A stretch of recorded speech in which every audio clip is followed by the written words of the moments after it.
제가 앞부분에서 좀 설명을 드렸던 게 2020년도에 코로나 때문에 이제 다들 이제 경영이 많이 어려져서 고용이 감소된 데들이 많은데 저희 거래처들도 그래요.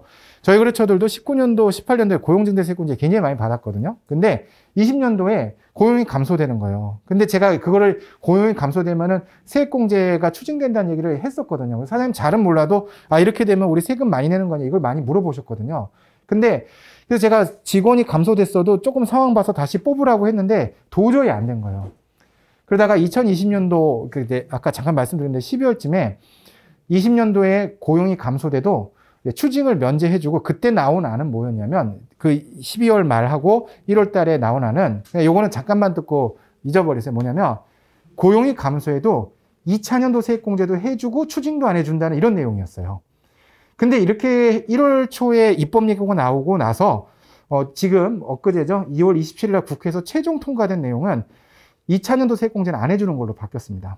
그래서 추징만 면제해 주는 거예요. 그래서 여기 보면은 제가 지금 설명드린 게 뭐 정부 발표안인데 이 발표안이라는 게 1월 달에 기획재정부 홈페이지에서 나왔던 입법 예고안이에요. 근데 이거랑 좀 다르게 나와서 이렇게 냈는데 어차피 중간 버전을 모르시면 그냥 모르셔도 돼요. 이거 실제 최종 통과된 안만 보시면 되겠습니다.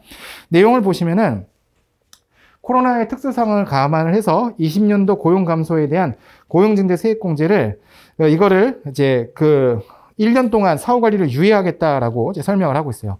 자, 그럼 그 사후관리라기 무엇인지를 우리 잠깐 책에서 한번 좀 살펴보려고 하는데, 자, 540페이지를 한번 보시죠.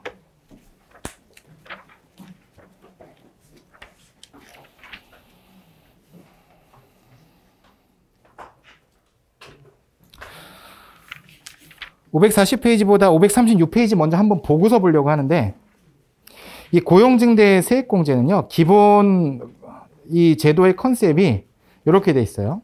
줄 한번 쳐보시면, 자, 고용증대 세액공제는 해당 과세연도의 상시근로자 수가 직전의 수랑 비교해서 증가했으면 증가한 한 명당 1,100이나 700을 공제를 해주는 제도. 제도 자체가 굉장히 심플하죠. 아까 보셨듯이 한 명 증가하면 1,100, 청년 외가도 한 명 증가했으면 700 이렇게 세액공제를 해줘요. 그런데 이 제도가 좀 복잡한 이유가 금액을, 자, 여기 해당 과세 연도와 끊고 해당 과세 종료일로부터 1년, 중소기업은 2년이 되는 날까지 법인세에서 공제를 해줘요. 제가 그래서 이거를 뭐라고 부르냐면은 1+2 제도라고 불러요. 자, 우리는 청년을 한 명만 고용이 증대됐어요. 청년이 없다가 한 명 증대되면은 올해 고용이 증대는 올해 1,100 받고 다음 연도에 1,100 한 번 더 받고 다음 연도에 또 받는 2년이 되는 날까지 2번을 더 받게 돼 있어서 청년 한 명이 고용됐을 때 3,300이 세액공제가 되는 그런 구조로 돼 있어요. 자, 기본적으로 요거 제도는 한 번 받고 2번을 더 받는 총 어떻게 2년간 사후관리가 되는 규정이라고 보시면 될 것 같아요. 자, 근데 만약에 올해 세액공제를 받고 내년에 고용이 감소되면 원래 규정은 어떻게 돼 있었냐면 거기 이제 540페이지인데요. 자, 보시면 아래쪽에 540페이지 줄을 한번 쳐보시면은, 잠깐만.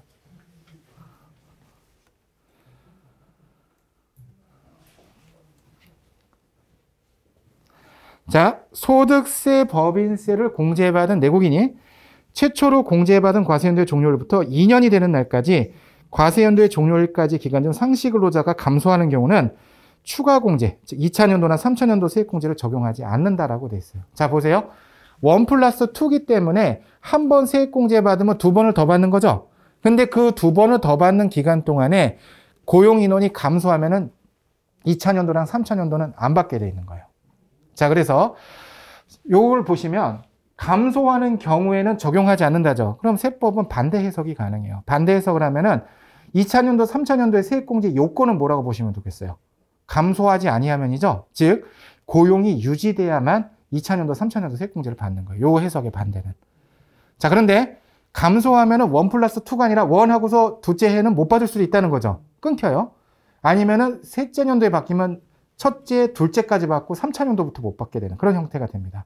자, 그 다음에 하나 더 보시면은 오른쪽 페이지 가로 2번에 공제받은 세액의 납부라 그래서 이 추가 공제 배제 사유에 해당하는 경우는 다음 구분에 따라 계산한 금액을 법인세로 납부해야 돼요. 그래서 고용이 감소하면 감소한 인원만큼 세액공제 받았던 걸 도로 뱉어내야 됩니다. 자, 제가 이거를 지금부터 어떻게 정의를 할 거냐면, 자, 사후관리를 두 가지로 해볼게요. 사후관리가 가로 1은 지금 뭐예요? 가로 1의 얘기는. 가로 1은 2차, 3차 연도 공제를 배제하는 거고요. 가로 2는 공제받은 세액을 추징하는 거예요. 추징세액을 납부해야 되는데 이거를 어떻게 표현하냐면 자 여기 보시면 뒤에 법조문의 인용을 보면 조세특례제한법 29조의 7 2항이거든요. 29조의 7 2항에 얘는 전단이라고 제가 표현을 하고요. 뒤에 보시면은 가로 2는 가로 2에 여기 나오는 것도 추가공제 배제 사유에 해당하는 경우 아까 그게 뭐예요? 고용이 감소하는 경우죠. 고용이 감소하는 경우에는 다음의 구분에 따라 계산한 소득세나 법인세를 납부해야 된다는 것도 똑같이 29조의 7 2항이거든요. 얘는 후단이에요. 후단. 얘가 후단, 얘를 전단 이렇게 부르는데 이게 뭐냐면 법조문에서 조세특례제한법 제29조의 7조, 29조의 7 들어가서 2항을 보면 문장이 두 문장으로 이루어져 있다는 거예요. 앞문장은 가로 1이고 뒷문장은 가로 2예요. 자, 이렇게 돼 있는데 자, 우리 13페이지 다시 프린트로 돌아와 보시면은 제일 마지막 버전만 보시라고 했죠. 다시 그 프린트 13페이지 보시면은 마지막 버전에 보시면 20년 고용 감소에 따른 사후 관리를 20년은 적용하지 않고 21년에 19년 고용 수준을 유지 시의 세액공제 혜택을 적용한다고 돼 있어요. 일단 컨셉은 대충은 무슨 말인지 알겠죠. 20년도에 감소를 해도 세금을 안 내나 보다. 근데 이제 이게 다음 연도는 어떻게 되고 그 다음 연도는 어떻게 되는지 한번 살펴보도록 할게요. 여기 한번 좀 보시면 제가 필기를 좀 해서 설명을 좀 드릴 건데 이 페이지 없으실 텐데 아마 그냥 저기 어디 필기 좀 하면서 따라와 보세요. 자, 사례를 들어서 좀 설명을 해보면 자, 2018년도에 만약에 고용이 없었어요. 없었다가 2019년도에 청년이 10명이 들어갔다. 자, 2019년도에 청년 10명이면은 한 명당 수도권 중소기업이면 1,100이니까 1억 1,000 세액공제 받았겠죠. 1억 1,000을 세액공제를 받습니다. 자, 만약에 우리가 코로나도 없었고 회사도 잘 계속 운영됐다라고 한다면은 1+2 제도이기 때문에 2020년도도 1억 1,000 받고 2021년도도 1억 1,000을 고용만 유지하면 계속 그걸 받을 수 있는 거죠. 근데 지금 어떤 상황이 생겼냐면 2020년도에 고용이 감소해서 청년이 7명이 됐다. 이렇게 한번 좀 생각을 해볼게요. 지금 이 경우가 문제가 되는 거죠. 자, 그러면 청년이 7명이 되면요. 원래 규정, 아까 540페이지에 보셨던 그 내용 있죠. 사후관리가 두 가지가 있다 그랬죠. 가로 1의 규정에 따르면은 일단은 요 1억 1,000에 대한 2차 연도 공제가 안 돼요.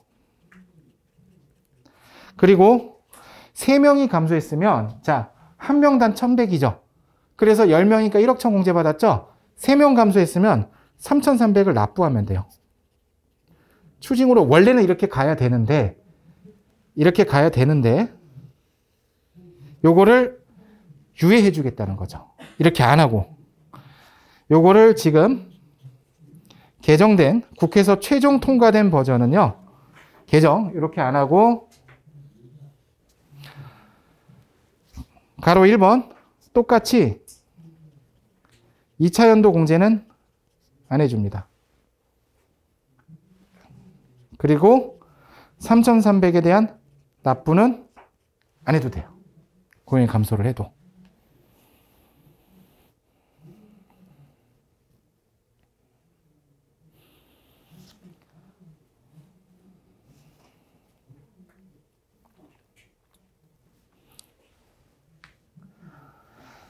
자, 그러면 그 다음 연도에 어떻게 될지를 한번 좀 생각해 볼게요. 2021년도에 어떻게 될 거냐. 2021년도에 그대로 7명이에요. 그대로 7명이면은요. 요때는 한 번 건너뛰었지만 이때에 비해서 줄어들었죠. 그럼 이때는 추징을 해요. 그래서 여기는 이제 당연히 2차 연도 공제는 당연히 안 되는 거고 여기서 3,300을 납부를 해줘야 돼요. 그래서 이제 아까 그 개정안에서 뭐라고 표현하냐면 요거를 유예라고 표현하는 거예요. 유예. 여기를 건너뛰어준다.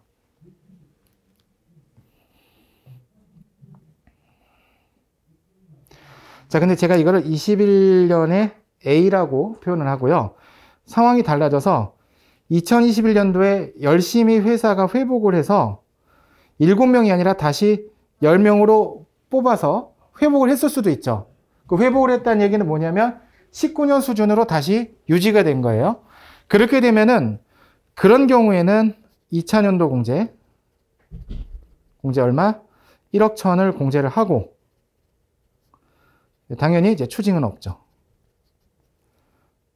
그러니까 이제 요거는 쉽죠. 전년도보다 감소를 했을 때 감소하면은 추징을 안 한다. 2차년도 세액공제도 없다. 그런데 그럼 그 다음 연도는 어떻게 돼요?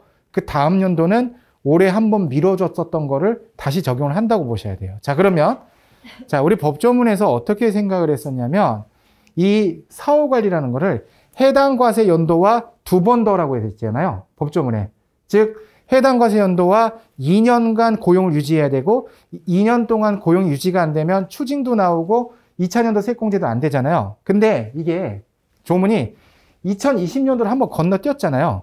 그러면은 이거에 대한 사후관리는 얘가 2차년도니까 몇 년도까지 가야 돼요? 2022년도까지 가야 되죠. 그래서 2년간 유지가 다 3년으로 써 있어요. 다 법조문이. 왜냐하면 2년간 사후관리했던 걸 2020년도를 한번 건너뛰었잖아요. 그러니까 3년이라고 해야 된다는 거예요.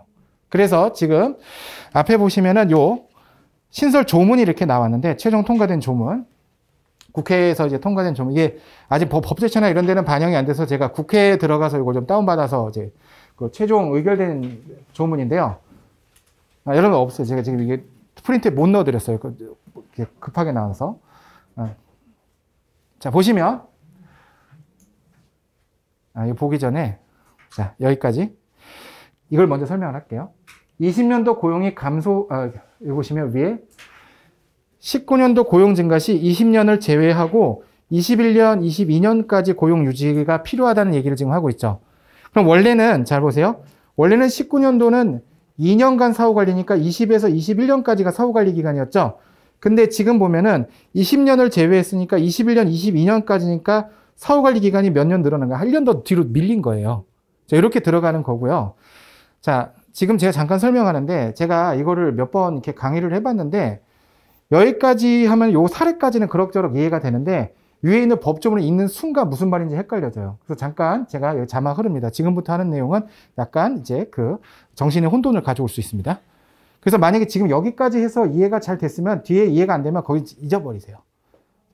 자, 보시면 뭐라고 되어 있냐면 먼저 29조의 7, 5, 6, 7항이 새로 생겼어요. 5항에 보면 세액공제를 받은 내국인이 2020년 12월 31일이 속하는 과세연도에 감소했어요. 감소했으면 최초로 공제받은 과세연도 몇 년도요? 2019년도에 우리 공제 한번 받았었죠. 전년도에. 받은 과세연도의 종료일부터 3년까지 2항을 적용한다. 자, 2항이 뭐였어요? 책 540페이지 가로 1과 가로 2가 2항이었죠. 540페이지 가로 1이 뭐였어요? 2차 3차년도 세액공제. 그 다음에 가로 2가 추징규정. 즉 사후관리 기간을 몇 년까지 늘린가요? 1년 더 늘려줬어요. 그러면서 뭐라고 표현하냐면 2020년 12월 30일까지는 2항 후단을 적용하지 않는다요. 자, 아까 우리 책 한번 들어가 보세요. 2항 후단이 뭐였어요? 추징규정이죠? 얘를 적용하지 않는다. 그럼 여기까지 이해되셨죠? 3년까지 2월 관리가 가는데 추징규정을 적용하지 않는 거예요. 그러면 어떻게? 전단은 적용하는 거죠. 전단이 뭐였어요? 고용이 감소하면 2차년도 세액공제를 안 해준다. 그 규정은 유효하다는 거예요. 이해되셨죠? 자, 그러면은 5항을 적용받은 내국인, 6항 얘기는 뭐예요? 아까 고용이 감소한 사람에 대한 얘기를 계속하고 있어요. 감소한 사람은 2021년도, 내년도가 됐을 때 전체 상시 근로자 수를 언제랑 비교해야 되냐면 최초로 공제받은 과세연도 몇 년도였어요? 아까 19년도에 비해서 감소하지 아니한 경우에는 그 과세연도의 종료로부터 2년이 되는 날까지 그 소득세, 법인세를 1항 각호의 금액을 공제할 수 있다. 즉 뭐예요? 2021년도에 고용이 감소하지 않아야만 이걸 공제받을 수 있다는 얘기죠. 요 얘기가 아까 6항의 이야기였던 것을 알 수가 있겠죠. 그리고 7항에 보면은 6항을 적용받은 얘가 다시 한번 2022년도에 전체 상시 근로자 수가 감소한 경우에는 3년이 되는 날까지 2항을 적용한다기 때문에 자, 요거는 요 다음 이야기예요. 제가 쓰진 않았는데 22년도가 됐을 때는 고용이 감소하면 추징을 하겠다는 거죠. 자, 보세요. 원래 19년도는 몇 년도에 끝났어야 돼요? 21일에 끝났어야 되죠? 근데 지금 1년이 밀렸죠? 그러니까 당연히 이거에 대한 사후 관리를 몇 년까지 한다? 22년도까지 한다는 얘기가 있어야 돼요. 그게 이제 7항 얘기예요. 말이 좀 어렵죠? 어려운데. 그럼 이 얘기는 뭐냐? 얘는 5항의 얘기예요. 왜냐면 아까 어떻게 돼요? 요거를 3년이 되는 날까지 이걸 계속해서 적용하기 때문에 감소하는 경우는 21년도에 추징을 하겠다는 뜻으로 생각하셔야 되겠습니다. 즉 21년도에 추징을 안 받기 위해서는 어떤 걸 적용받아야 돼요? 6항을 적용받을 수밖에 없는 거예요. 21년도에 추징을 안 받으려면 6항을 적용받는 게 어떤 상황? 요 상황으로 가야지만 된다는 거죠.